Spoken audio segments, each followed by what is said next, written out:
Hi, പുതിയൊരു വീഡിയോയിലോട്ട് സ്വാഗതം. ഇന്ന് വന്നിരിക്കുന്നത് ഭൂതകാലത്തിനും ഭ്രമയുഗത്തിനും ശേഷം രാഹുൽ സദാശിവൻ ഡയറക്ഷൻ ചെയ്ത പടം DS ഇറേ റിവ്യൂലോട്ടാണ്. ഈ ഒരു പടം കണ്ടിട്ട് ഇങ്ങോട്ട് വന്നതേ ഉള്ളൂ. ടോട്ടലി നോക്കുകയാണെങ്കിൽ പോളി സാധനം എന്ന് പറഞ്ഞാൽ ഇതിന് വലിയ സ്റ്റോറിയും പരിപാടികളൊന്നും അവർ ചെയ്തു വെച്ചിട്ടില്ല. പക്ഷേ ഞെട്ടിക്കുന്ന കാര്യത്തിൽ അവർ 100% വിജയിച്ചിട്ടുണ്ട്. 25 ദിവസം ഷൂട്ട് ചെയ്ത് പൂർത്തിയാക്കിയ ഒരു ചെറിയ പടം. പക്ഷേ അതിൻ്റെ ക്വാളിറ്റി ഒരു നല്ല ഒരു ക്വാളിറ്റിയാണ്. പ്രത്യേകിച്ച് രാഹുൽ സദാശിവൻ പുള്ളിയുടെ മേക്കിംഗ് സ്റ്റൈൽ അറിയാലോ, പെയ്യാണ് പോകുന്നത്. ഈ ഒരു പടവും പെയ്യാണ് തുടങ്ങി ഒരു പോയിന്റിലെത്തിയാണ് പരിപാടികൾ തുടങ്ങുന്നത്. ഭൂതകാലത്തിൻ്റെ ഒരു തീം നിങ്ങൾക്കറിയാലോ, ആ ഒരു തീമാണ് അവർ ഇന്നത്തും എടുത്തേക്കുന്നത്. പക്ഷേ അതിൻ്റെ വേറൊരു വേർഷൻ. നായകനായിട്ട് വന്നേക്കുന്നത് പ്രണവിൻ്റെ ഏറ്റവും നല്ല ഒരു പ്രകടനം. ഇപ്പം എനിക്ക് ആദ്യത്തെ പടം എനിക്ക് അതിനകത്ത് പാർക്കർ സീനൊക്കെ എനിക്കിപ്പോഴും ഭയങ്കര ഇഷ്ടമാണ്. പ്രണവിൻ്റെ ഒരു പാർക്കർ കാണാനും നല്ല സ്റ്റൈലാണ്. അതേപോലത്തെ ഒരു പടം ഇനിയും ഇറങ്ങണം, അത് വെയിറ്റ് ചെയ്താണ് ഇനി ഇരിക്കുന്നത്. പക്ഷേ അതിൻ്റെ ഹൊറർ മൂഡിലോട്ട് വരുമ്പോൾ പുള്ളിക്കാരൻ അഭിനയം ഇപ്പം എന്ത് ബെറ്റർ ആയിട്ടുണ്ടെന്നറിയോ. നമ്മൾ നാച്ചുറലായിട്ട് ഇപ്പോൾ ഒരു മുഖത്തിൻ്റെ എക്സ്പ്രഷനൊക്കെ കാണിക്കുന്നുണ്ട്, ദേഷ്യം വരുന്ന എക്സ്പ്രഷൻ കാണിക്കുന്നുണ്ട്. ഇതെല്ലാം കിടിലനായിട്ട് വന്നിട്ടുണ്ട്. ഇനി പറ, പ്രണവിന് അഭിനയിക്കാൻ അറിയത്തില്ലേ? പ്രണവിൻ്റെ പെർഫോമൻസിൻ്റെ കൂടെ തന്നെ ചേർത്ത് വെക്കാൻ പറ്റിയ ഒരു പെർഫോമൻസാണ് ഇതിനകത്ത് ജിബിൻ ഗോപിനാഥനും കാണിച്ചിട്ടുള്ളത്. പുള്ളിക്കാരനെ കിടിലനായിട്ട് ആ റോള് കൈകാര്യം ചെയ്ത് വെച്ചിട്ടുണ്ട്. പിന്നെ മ്യൂസിക് ക്രിസ്റ്റോസ് ചേവിയർ ഇതിനകത്ത് എടുത്തു വെച്ചേക്കുന്നത് നമുക്ക് ചില സീനുകളിൽ ഞെട്ടുമ്പോൾ നമുക്ക് കിട്ടുന്ന ഒരു പരിപാടികളൊക്കെ ഉണ്ട്. പിന്നെ ഒരിടത്താണ് ഈ മണിച്ചിത്രതാഴിൻ്റെ ഒരു ചെറിയൊരു ബിറ്റ് അവർ കയറ്റിയിട്ടുണ്ട്. പക്ഷെ അത് കുഴപ്പമില്ല.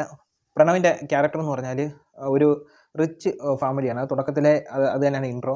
ഒരു റിച്ച് ഫാമിലിയൊക്കെ കോളിക്കൂടെ കാണിക്കുന്നേ ഉള്ളൂ. കുറച്ച് കാസ്റ്റിങ്ങേ ഉള്ളൂ പടത്തി. പക്ഷേ ഇത്രയും മതി. ഒരു 2 മണിക്കൂർ കറക്റ്റ് ടൈമാണ്. 2 മണിക്കൂർ ബോറടിപ്പിക്കലെന്ന് പറഞ്ഞാൽ നമ്മൾ അടുത്ത എന്തുവാ, നമുക്കൊരു സീൻ കണ്ട് നമുക്കൊന്ന് അടുത്ത എന്തുവാ വരുന്നതെന്നുള്ള രീതിയിൽ കണ്ടുപോകും. അതേപോലത്തുള്ള പരിപാടികളുണ്ട്. പേടിപ്പിക്കാൻ കുറേ പരിപാടികൾ ആ ഫീലിംഗ് നമുക്ക് കിട്ടുന്നുണ്ട്. പിന്നെ ഇതിനകത്ത് നെഗറ്റീവ് എന്ന് പറഞ്ഞാൽ ഇതിനകത്ത് കണ്ടിന്യൂറ്റി മിസ്റ്റേക്ക് എനിക്ക് 2-3 ഇടത്ത് തോന്നിയിട്ടുണ്ട്.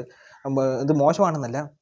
പിന്നെ ഈ ഹൊറർ എന്ന് പറഞ്ഞാൽ എനിക്ക് ഏറ്റവും പേടിപ്പിച്ച ഹൊറർ എന്ന് പറഞ്ഞാൽ കൊച്ചുനാളിലൊക്കെ ഈ സമ്മർ പാലസ് എന്ന് പറഞ്ഞൊരു പടം ഇറങ്ങിയിട്ടുണ്ടായിരുന്നു. അതെനിക്ക് കൊച്ചുനാളിലൊക്കെ കാണുമ്പോൾ എനിക്ക് പേടിയായിരുന്നു. പിന്നെ അത് ഇപ്പം കാണുമ്പോൾ എനിക്ക് ചിരി വരും. അതുപോലെ മേഘസന്ദേശം കാണുമ്പോൾ കൊച്ചിലെയൊക്കെ കണ്ട് പേടിച്ചാണ്.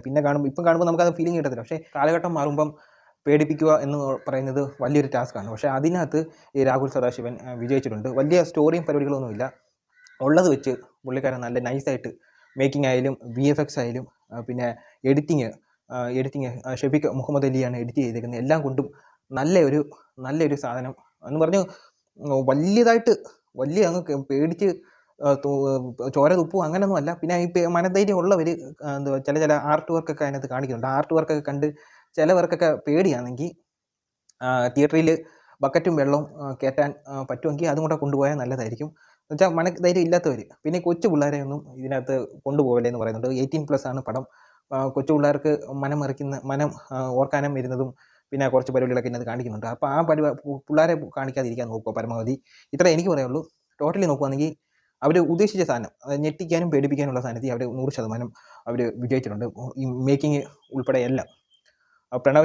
പ്രണവിൻ്റെ അഭിനയവും പിന്നെ ജിബിൻ ഗോപിനാഥിൻ്റെ ആക്ടിങ്ങുമാണ് ഇതിനകത്ത് എടുത്ത് പറയേണ്ട പെർഫോമൻസ്. പിന്നെ വേറെ ഉണ്ട്, കുറേ ക്യാരക്ടറുകൾ വേറെ ഉണ്ട്. അതെല്ലാം നിങ്ങൾ പടം കണ്ടിട്ട് എക്സ്പീരിയൻസ് ചെയ്യുക.